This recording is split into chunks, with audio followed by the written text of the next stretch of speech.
हे मंदिर बिदरच्या बादशाने बांधलंय. म्हणजे मुस्लिम बादशाह. एक कथा आहे, हा जो बिदरचा बादशाह होता, हा असं म्हणतात की पूर्वजन्मी तो एक धोबी होता आणि तो श्रीपाद श्री वल्लभांचा भक्त होता. त्यामुळे गुरुकृपेनं त्याला पुढच्या जन्मामध्ये वैभव प्राप्त झालं, बादशाही सुद्धा त्याला मिळाली. त्याचा जन्म यवन कुळात झाला, म्हणजे मुस्लिम कुळामध्ये झाला, पण तरी सुद्धा तो आपली गुरुभक्ती विसरला नाही. त्यामुळे त्यानं जेव्हा हे मंदिर बांधलं तेव्हा ते त्याने मुस्लिम प्राकारामध्ये बांधलं.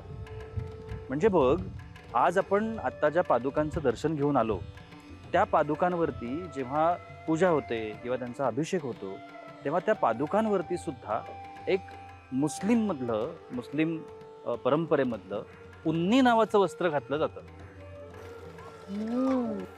सारं काही वेगळं आहे नाही. अगदीच.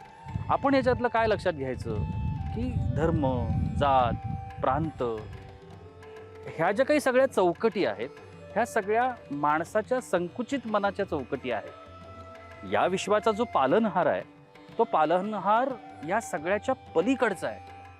अरे हो, परवाच तू म्हणाला होतास, एका विशिष्ट उंचीवर गेल्यानंतर विश्वाला सुद्धा दिशा उरत नाही, सारं निराकार असतं. हो, अगं पण इथे तर प्रत्यक्षात समोर गुरु आहेत, त्यांची उंची आपण कशी मोजणार? खरं आहे. फक्त लीन व्हायचं आणि भक्तिभावानं त्यांची पूजा मांडायची. अगदीच.